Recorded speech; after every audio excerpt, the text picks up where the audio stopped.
اچھا بھائی، رمضان میں انتقال کی کیا فضیلت ہے؟ کیا رمضان میں مرنے والے کی کوئی زائد فضیلت ہے؟ کیا اس سے حساب و کتاب نہیں ہوتا؟ محمد اویس انڈیا سے۔ بعض روایتوں میں آتا ہے جو جمعے کی رات کو انتقال کرے گا اس کے عذاب قبر نہیں ہوتا، بعض میں آتا ہے جو رمضان میں انتقال کرے گا اس سے عذاب قبر نہیں ہوتا، پھر بعض میں آتا ہے کہ قیامت تک کے لیے ہٹا لیا جاتا ہے، بعض سے پتہ چلتا ہے صرف رمضان میں ہٹایا جاتا ہے۔ لیکن اس بارے میں جتنی روایتیں سب ضعیف ہیں، اور بہت زیادہ ضعیف ہیں، تھوڑی بہت ضعیف بھی نہیں ہیں۔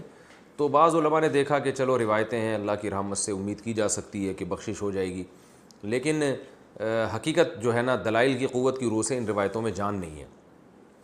تو اس لیے جو ہے وہ اللہ تو کی رحمت سے تو دیکھیں کچھ بھی امید لگائی جا سکتی ہے، لیکن اگر ہم اللہ کی طرف منسوب کر کے کہیں اللہ کی طرف، یقینی طور پر تو اسی بات کی نسبت کی جائے گی جو اللہ کے رسول نے کہی ہے، اور جو اللہ کے رسول سے ہم تک صحیح سند کے ساتھ پہنچی ہے اس بات کی نسبت تو کی جائے گی۔ اس کے علاوہ نسبت کرنے میں جو ہے نا، میری رائے تو یہ کہ احتیاط سے کام لینا چاہیے۔ البتہ یہ ضرور ہے کہ جو بھی مقدس جگہیں ہوں، مقدس مقامات ہوں، تو ان مقدس جگہیں اور ان مقدس مقامات میں موت کی ویسے ہی ایک فضیلت ہے۔ تو جمعے کا دن اور جمعے کی رات بھی مقدس، اور رمضان بھی مقدس ہے، اور روزے کی حالت میں موت پر صحیح حدیث ہے کہ روزے کی حالت میں جس کی موت واقع ہوگی جنت میں داخل ہوگا، اس پر مسند احمد کی صحیح روایت موجود ہے۔ تو اور رمضان میں اگر کوئی کسی کی موت واقع ہوتی ہے تو ہم اللہ کی رحمت سے امید کر سکتے ہیں کہ اس پر رحمت زیادہ ہوگی، جیسے مدینہ میں موت ہے، مکہ میں موت ہے، یا جنت البقیع میں دفن ہونا، یہ سب فضیلت والی چیزیں، تو اللہ کی رحمت سے امید کی جا سکتی ہے۔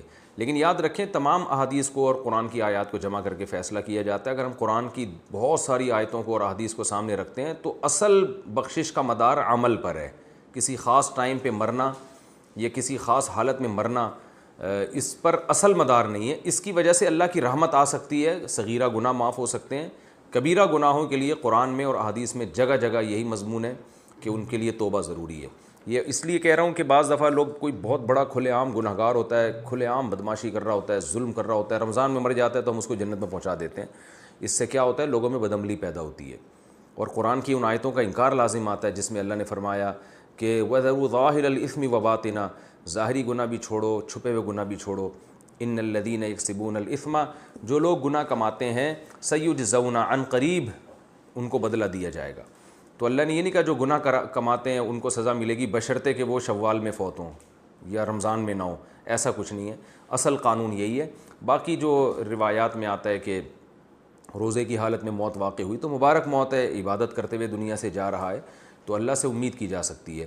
لیکن اصول اور ضابطہ بہرحال یہی ہے کہ جب تک گناہوں سے توبہ نہیں کرے گا بخشش نہیں ہوگی۔ تو اس میں صغیرہ گناہ مراد ہوتے ہیں۔ دخل الجنہ کا مطلب یہ کہ اس کے اگر صغیرہ گناہ جو بہت کثرت سے تھے، رکاوٹ بن رہے تھے، تو اللہ اس کو صغیرہ گناہوں کو معاف کر کے جنت میں داخل کر دے گا، یہ اللہ سے امید ہے۔ تو خلاصہ یہ نکلا کہ روزے کی حالت میں موت اگر ہوتی ہے تو اس کی فضیلت تو صحیح حدیث میں واقع ہوئی ہے۔